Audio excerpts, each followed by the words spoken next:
G'day gang, Simo and Ed here for another episode of the Fastline Track Growth Show, where we talk about all things karting and business. Awesome. Hi everyone. I was going to say a few words, but I was a bit blown away the fact that you've got the name of the show right for the first time on episode 12. Are we on there? I've been practicing. Have you? I've got it written on my bathroom mirror, and every morning in the shower. Do you know what worries me most about that statement? I think you probably are doing that. That would not surprise me. I've replaced my positive affirmations. Did you ever do those? Nah. Yeah, that was you hesitated too long. Nah. I bought a 90-day planner, sat down there. Okay. We do these positive affirmations every morning. Yeah. Fuck, the thing for 90 days, there were 10 days filled out and there was like 15-day gaps in between. Uh-huh. Just didn't work for me. Do you know they don't work for a lot of people, but we're probably not going to talk about that today. But if you're doing positive affirmations or your 90-day plans aren't coming to life, we need to talk because there's a vital step missing. They can work, but there's a little bit that doesn't. There's another bit in there that nobody ever really talks about that makes it work. So the irony is, all that 90-day planning is smart. You need a plan. But those affirmations don't work unless there's another bit in there. I can feel another video coming on already. Should we talk about what we're going to talk about today? Worry about that in another video. All right. What are we going to talk about today? Well, we're going to talk about an email is only half the answer. Good. We bang on about emails and that. That is only half the answer. Yeah, we're perhaps guilty of making some assumptions on people's business. We like to think that everybody's business has got like a sense of coordination. There's some tangible stuff behind it already, and lots of businesses are, but we make assumptions that just by sending emails out, we've resolved all the problems. But no, you're right, it probably is only half the answer. We do allude to the fact that you need to be continuously showing up. Mm-hmm. But we almost take that as granted because we do that. Mm-hmm. But if you're not doing that, an email, a sales letter, a video like this, there's no silver bullet. Yeah. It's about building up momentum. Right? Yeah, it's possibly why lots of business owners will be watching stuff online and trying to piece together what they're going to do for their business. And they see people having some success. And then they try a couple of bits and dabble here and do bits there, and they don't get that same success. And it's because it's like having the six-pack, but the plastic thing is not holding it all together. and nobody really tells you this stuff. So it's a bit of trial and error. I guess that's part of the reason that business can be quite tough. But if email's only half the answer, because it still is a major idea, it's a fantastic idea in any business to go and send that regular email. And if you're not doing it, you really are missing a trick. But if it's not, where should we start looking for the other bits of the answer? Well, we go back to the 3 M's. Yep. Market, message, media. It's where your market hang out. So these videos, okay? So I write an email to my customer list every week promoting this week's video. Now that gets 25 to 36% open rate. Good. That's good in this day and age. Yeah. But that means 70 to 75% aren't opening it. Yeah. And then there's those that aren't on my list that I want to attract in. So I will bang a social media post on Facebook. That tends to work quite well. I'm actually shocked because I'm going for more of a corporate market. Yep. So I also bang it on LinkedIn. I've had a bit of LinkedIn success this week. I know. I feel there might be a challenge coming on soon. What, between you and me, or us and them? Or it's not an us and them, is it? It's an us and them. I've had some success this week with LinkedIn, so I'm just going to share it when I get a moment, and then you can see the tears when it doesn't work so well in a couple of weeks' time. But I put a post out at the time of recording this. Just within the last 48 hours, I put one post out. We've just had a look. I showed you, didn't I, earlier? It's only 24 hours ago. Is it 24 hours 24 ago? 24 hours. There you go. And I can't remember what number I'm up to, but the number of views on it's something like 2,638, I think it was. Something ridiculous. So I've had 2,638 views of my LinkedIn post. And there'll be lots of people that are looking at that going like, wow, so if I copy paste that. Yeah. And that's not how it works. No. I've got people that know me, good friends in business, are asking me how the blooming heck I've managed to go and get that many views on my LinkedIn post. The bad news today is I'm not going to tell you how I've done that. If you want to know the answer to that, then write in, because the act of doing that isn't the important thing. It's understanding that consistency. So there's a little clue to something I've had to do to make that happen. I know everybody's in the top 1% in their on LinkedIn for how well they perform, but I did show you there is a way to go and check this out, and you saw I'm genuinely in the top 1% of the whole of LinkedIn, however many hundreds of thousands of people are on there for performance on my LinkedIn profiles now. And you dropped down to 2% in your network, though. On my network, yeah. The problem with my network is that they know how to get to the 1%. So the network of people, I share what I do quite a lot with the people I hang out with, and as a result, they're all doing it. So we're vying for the same position. Perhaps that should be the challenge between you and me, to see if you can get to the height. We've both got to get into 1%, top 1%. Oh, we could throw it out and see if there's any takers from the go-kart tracks that want to come along and get involved in this, because you've spent several weeks now nutting this out. Yeah, I have. And you keep growing that readership base. And also LinkedIn themselves are now writing to me personally. So I'm getting personal emails from people in the LinkedIn offices talking to me because I've got to the top 1%.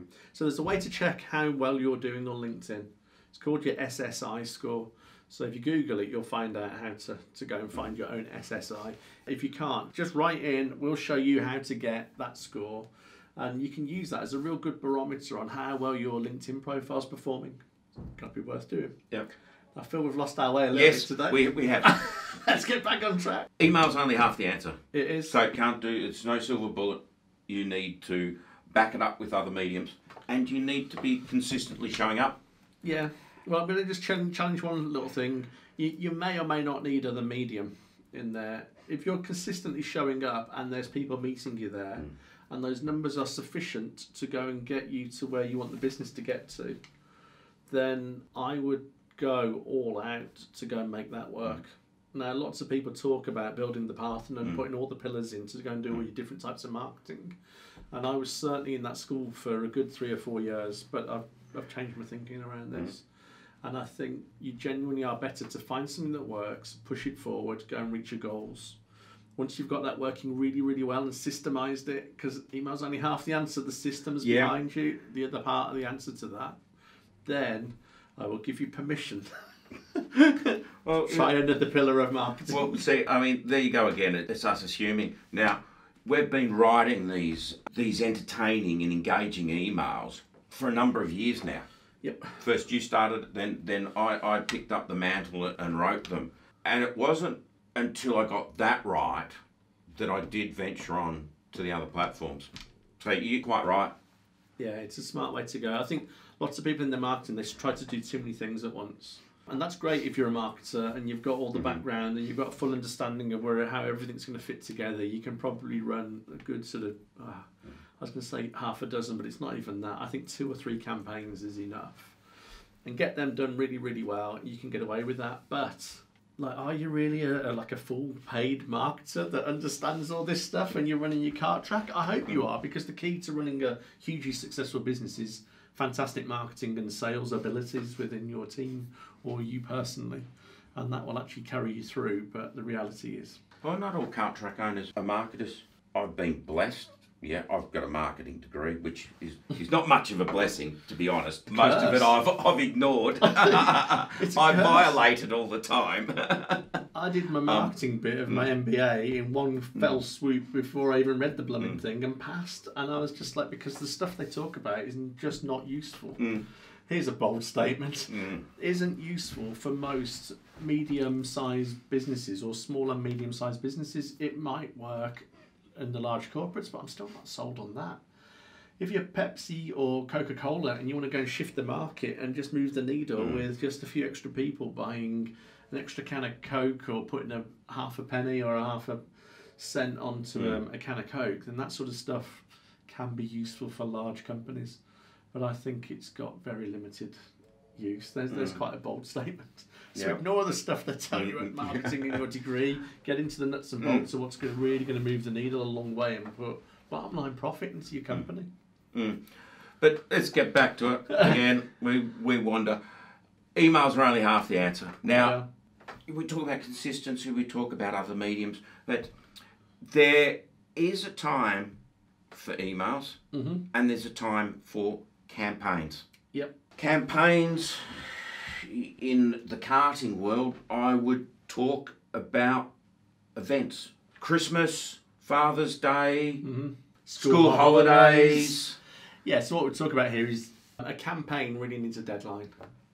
And what you first need to do is work out what deadlines you've got available or create one. You can do that as well. And then you need a run up to that deadline. So it's something that's going to stop. So you can't sell Christmas on Boxing Day. It was yesterday. There's another year to go. And people are probably already bought out by then. So they've done all their shopping. Some people will be sitting there going, that's when I do all my bargain shopping. So you can do it on Boxing Day perhaps. But you ain't going to do it in the middle of January, are you? No. Or you're going to get very low results. But so deadline first, a run up to something, and then it doesn't make sense to keep selling after that deadline is a really good way to structure a campaign around a date. It should always have that deadline. By campaign, we mean a series of emails. It could be. So, now this is where your 3 M's you talked about earlier, market, message, media, when you worked out who they are, what you're going to say to them, and then you look at the media.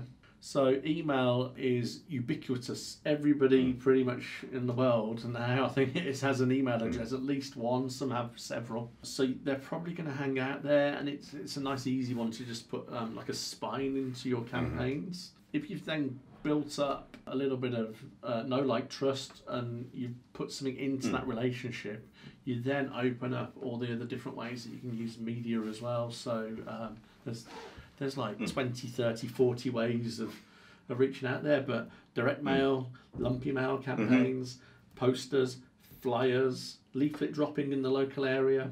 Videos, newsletters. Yep. To peel back the skin on the Karting Spectacular last year and the campaign we ran for that. Yep. That all started with writing a sales letter. We crafted a sales letter which we moved to a landing page where we would direct people to. Yep. Then we used the content of that to write an email campaign that ran for, it was too late. I think it ran for about 4 months. 4 months? Yep. Was it that long? 3 or 4 months. Okay, that's not too late. That sort of works. The only thing you've got against you is because it was in Germany. Yeah. And there's people globally that are listening into this, and customers globally. They might just need a little bit longer to put it into their calendar. Yeah. You could do like a wedding save the date and then tell them later why they've got to save the date. We started off with save this date. Yeah. There's something never seen before going to happen. Cool. And we created a VIP list. God, I love those VIP lists. That's a really smart idea. We've talked about that before. Yeah. You pre-launch something. Yeah. Give a little bit of intrigue, give a bit of interest, and then you sort of say, anyone who wants to join our VIP list, just email me back, leave me a DM, and then all of a sudden you have people putting their hand up saying, hey, this sounds interesting. Yeah. You've got to call people who are likely to be your first movers. Yeah, and if you like to, it depends who you want to hang out with as well. They're the people we want to really hang out with. People who take action and do stuff. It's like a really nice, easy place to go and sort of go and do business. And people that take action quickly are really good fun to be around. So I think that's a smart idea. You get a list of those, and we did. I seem to recall, up to the event, we did extra stuff. They got to hear about stuff first, and we looked after them, and post events as well. Yeah. The sales letter though provided 80% of the content for our whole campaign. Yeah. We then did videos on both LinkedIn and Facebook. Yep. We put the sales letter in a direct mail in our newsletter. People who purchased tickets, we created a Fastline Karting Spectacular Facebook group. And remember, within a week, we had the hashtags ranking. Yeah, through Facebook, wasn't it? Yeah.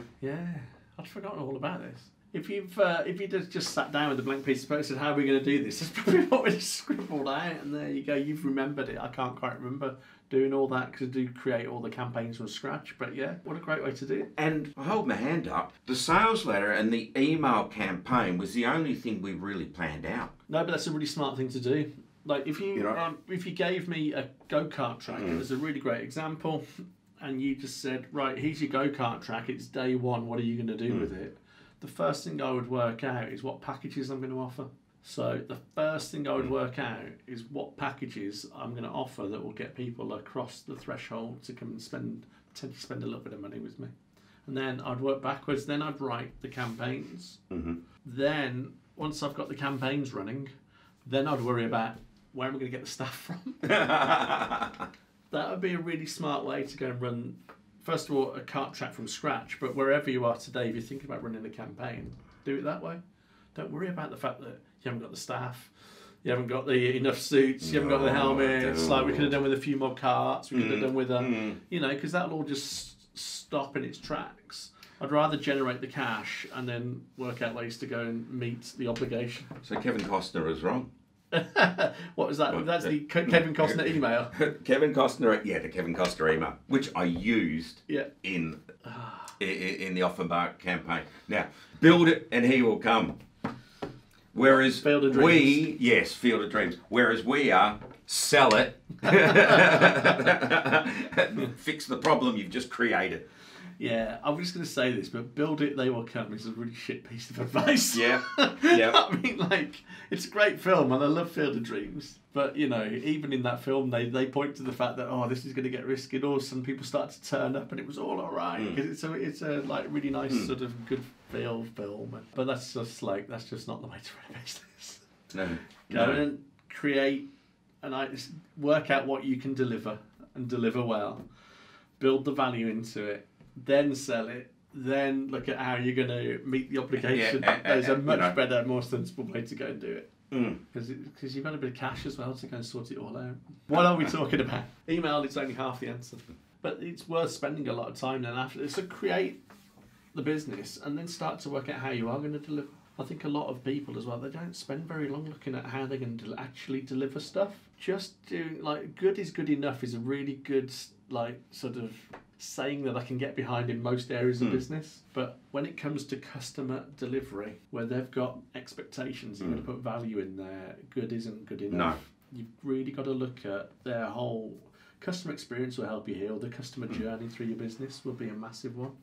And looking at it through new eyes, you always need to get somebody that's never been to your track before, plonk them down and go, right, you're going to book a session with us at the go-kart track. And there's almost too much information there. I don't want them to know hardly anything. I just want them to come and use it and start to tell me about, maybe I was waiting for this to happen, I was waiting for that to happen. Maybe we'll talk about that in the second part of this video. Cool. Let's use that as the second part of this video. Let's end it today. Yep. There's some useful snippets, some bits and pieces in there that should just get the grey matter thinking. Let's talk about, if email's only half the answer, let's talk about the other half. Let's talk about systems and delivery and the importance of getting that right and how you get that right. And the customer journey. Yeah. What is actually happening. That's us. This is episode 13. Is it? Lucky for some, used to be my rugby number. So I'm a big fan of the number 13. If you know rugby union, you'll now know what position I used to play. It's good back in the day. The older I get, the better I was. All right. So there's a bell below here. Just tap on that. Makes a nice sound. It also means you get all the videos. You get treated like one of our VIP customers. Like that. If you like these and you want to become a VIP, the bell. Just tap it. Sounds good. All right, guys. Till next time. Bye. Ciao. Bye.